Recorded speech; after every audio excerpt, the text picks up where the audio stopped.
Hello everyone, my name is David Bancroft. I'm the executive chef at Amsterdam Cafe in Auburn, Alabama. Today we're going to be putting together some spicy flank steak and manchego paninis with a little bit of chimichurri, and we're going to do some fresh plantain chips and some fresh pineapple and oranges. So first we're going to start by marinating our flank steak. And in our spice rub, what we're going to do is we're going to put together, we have 2 teaspoons of salt, we have a teaspoon of garlic powder, we have a teaspoon of chili powder, 1 teaspoon of cumin, then we're going to have half a teaspoon of cayenne pepper to spice it up a little bit. And then over here we're going to marinate it with a little bit of 3 tablespoons of extra virgin olive oil. And then to give it a little bit of zing to it, what we're going to do is we're going to add the zest of 1 lime, and we're also going to squeeze the juice of 1 lime. So right here what we're doing is we're taking the zest off of the lime, and this is the most flavorful part when you get all the natural oils off the edge of the lime. And once you get all the zest, we're going to take the juice as well. Get all the juice possible.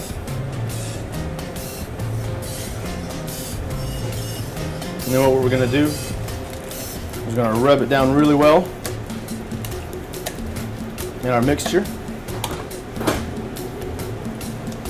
Get all that nice spice rub into our flank steak. And we're going to put it in a Ziploc and allow it to marinate for at least 30 minutes in the refrigerator.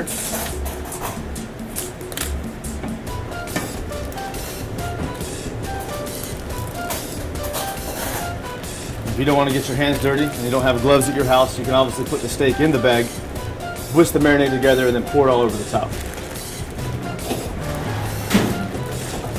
Now what we have here is some flank steak that's already been marinated for half an hour.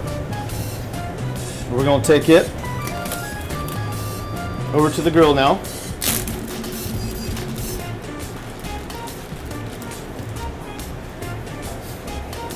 We're going to put it right on the hot spot because we don't want to cook it too long because flank steak is very thin. So once we get a good sear, we're going to try to bring this up to about a medium rare since we're also going to press it to a panini. So we're going to probably grill it for about 1.5 to 2 minutes on each side. Try to get some good grill marks. They'll be ready to slice it up.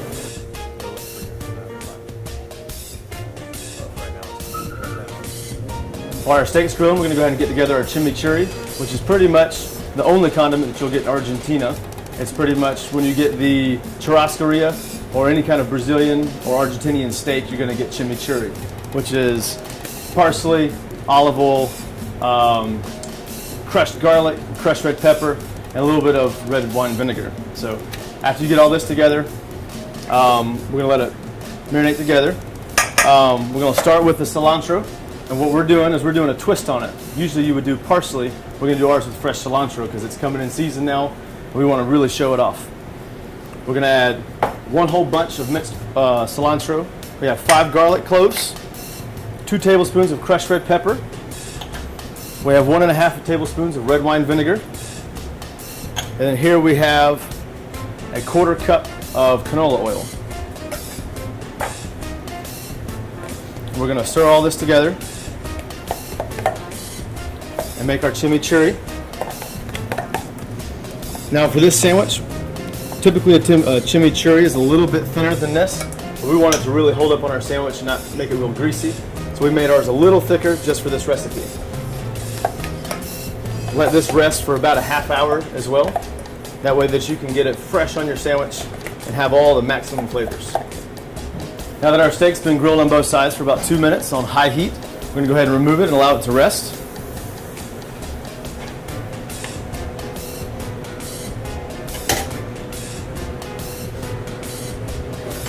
As our steak rests, what we're going to do is we're going to go ahead and get ready for our sandwich. We're going to take the Cuban bread that we're going to use. And this is Cuban bread that you can get from any fresh baker, or if not, you can substitute a French baguette. You want to slice it in half, lengthways.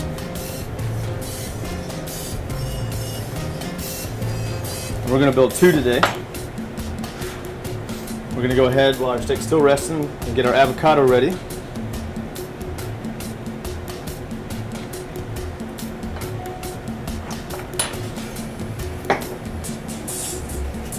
cut it in just little thin slices so we can layer it evenly across the sandwich. And now let's go ahead and check our steak. We're going to slice it thin at a bias.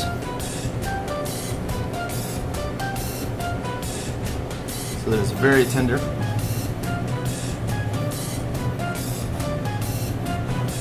And as you can see, we achieved a perfect medium rare.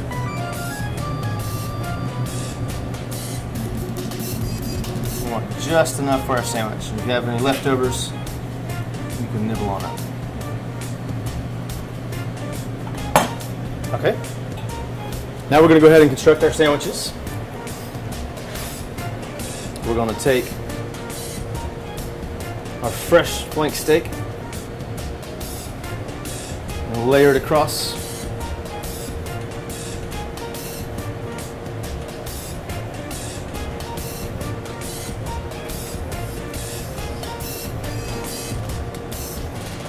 Go ahead and finish up the other side.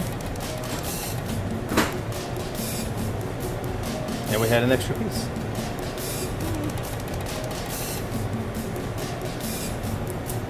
Okay, so now what we're going to do is we're going to lay our avocado,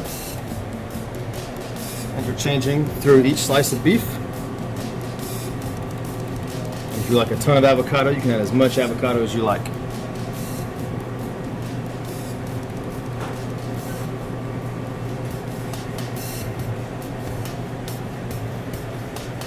Next, we're going to take our cilantro chimichurri. We're going to kind of take it and sprinkle it across the meat.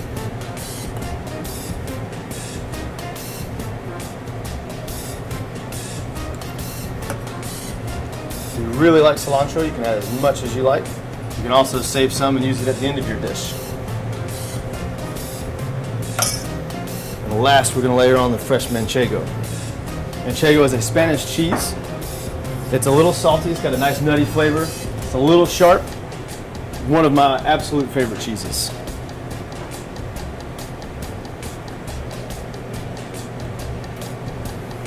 You can pick up manchego at any of your local grocery stores as well. Just for fun, we're going to put a little bit more on the top of our bun.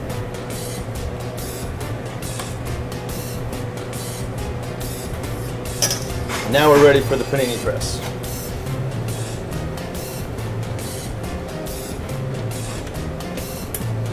Okay. I bought this panini press at one of the local stores, one of the supermarkets, and if you don't have a panini press and you always wonder what you can do with a George Foreman grill, you can do this at your house.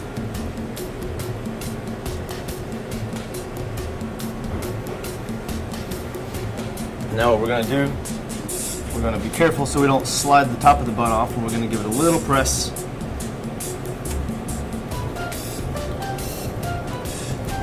Let that hang out and toast.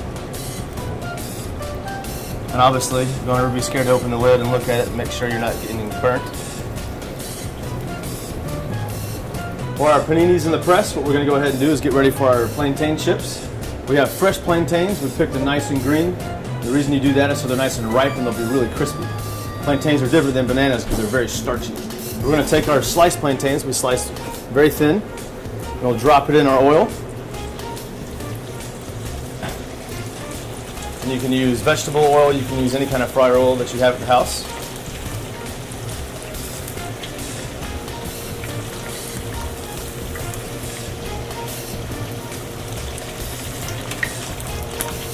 Stir these around a little bit.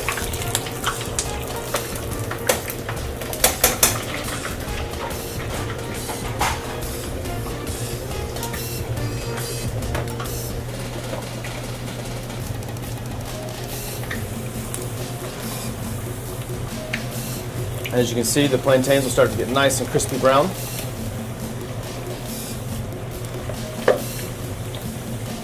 Usually it takes about no more than 30 to 45 seconds.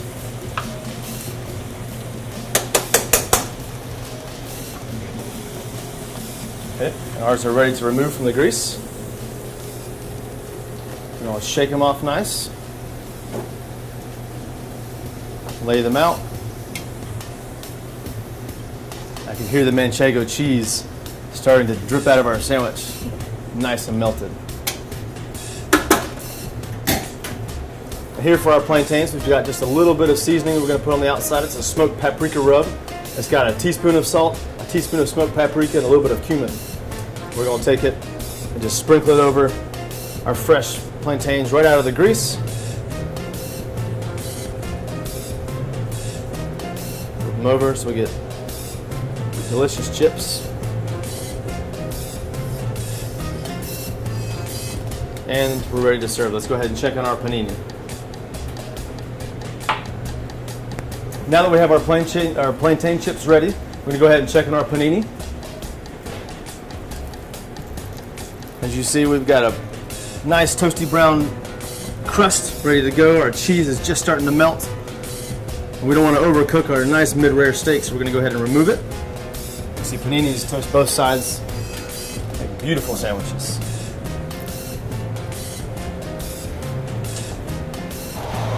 So now we're going to go ahead and get together our plates.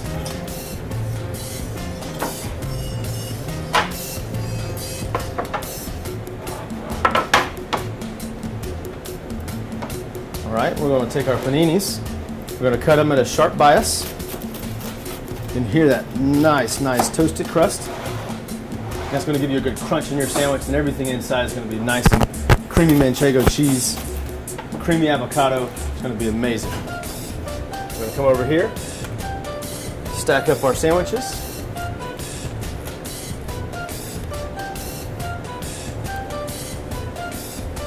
We're going to garnish with a few pieces of sliced pineapple. Got a few orange slices we can hang out on the plate as well. Let's get one more.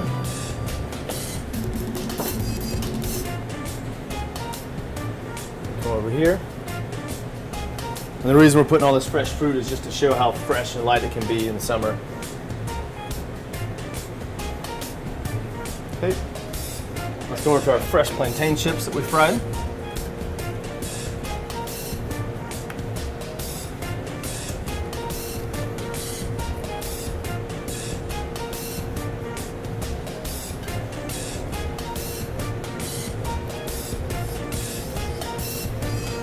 The cool thing about these chips is you can stick them all up in the air and make them look real funky.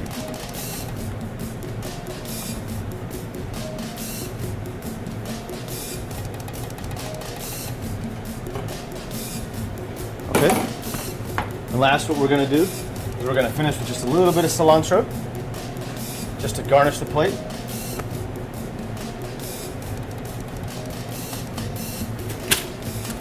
And to finish, we have spicy flank steak and manchego paninis with fresh avocado, chimichurri with cilantro, fresh pineapple, oranges, and plantain chips.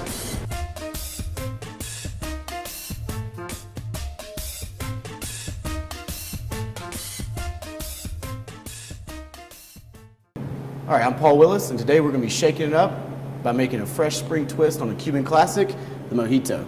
We're going to be making raspberry mojitos. What you'll need is a couple ingredients to start out with. You'll need your Bacardi Limon, Chambord raspberry liqueur, fine table sugar, fresh mint, limes, raspberries, and club soda. To start it up, what we're going to do is go ahead and macerate our raspberries. Macerate, all you're doing is marinating fresh fruit and alcohol.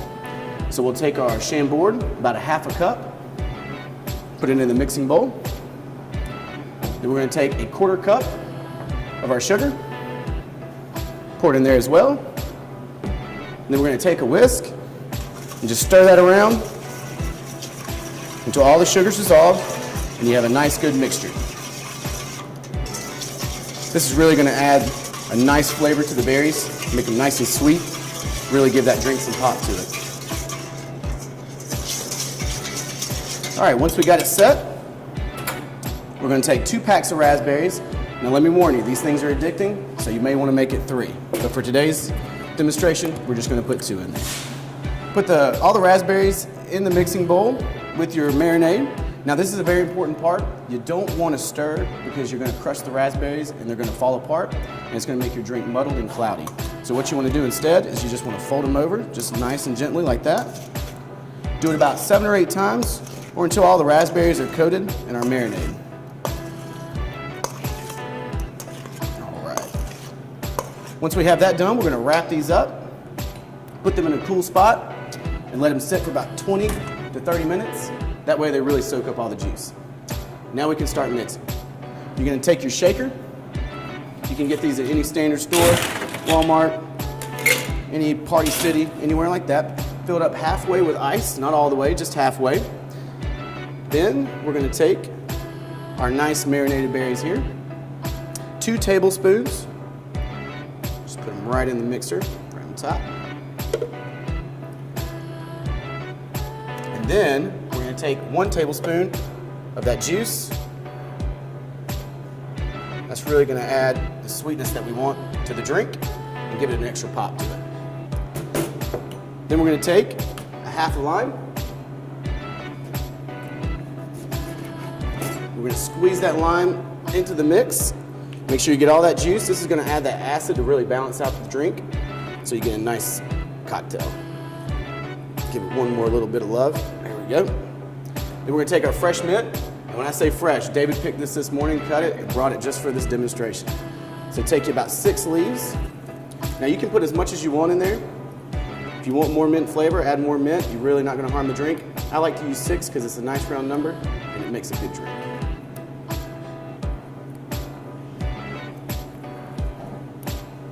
All right. Then we're going to add the secret ingredient, Bacardi Limon. I'm going to use about 1.5 ounces. If you want more, add more. 1.5 ounces makes a good solid drink. Now if you don't have one of these fancy pour spouts here, you can just measure it out in a measuring spoon. Just make sure you use about 1.5 ounces, like I said, because that's the cocktail and that really makes it good. All right, then you're going to take your Collins glass or just a regular pint glass, make a nice tight seal, and you're going to shake it as hard as you can because you really want to bruise that lime, get that juice mixing, bruise that mint, get the raspberries, so it really makes a nice cocktail and gets everything you want in there. And just when you think you're done, shake it one more time.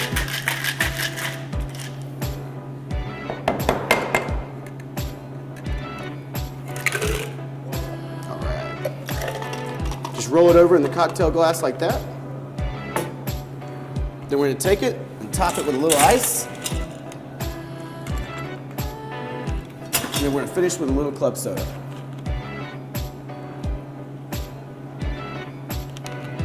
Just to make sure we got a good mix in there. We're going to take it one more time, we're going to roll it over.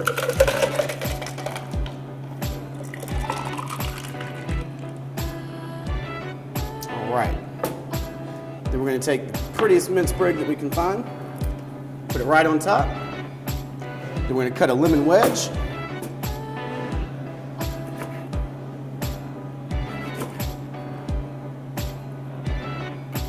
Put it right on the side. Put a straw in there, and you're ready to serve. Best thing about mojitos is they're versatile. You can make them with strawberries, raspberries, blackberries, peaches. I know this summer I'm going to be making mine with watermelon. So remember, just have fun with it, and cheers.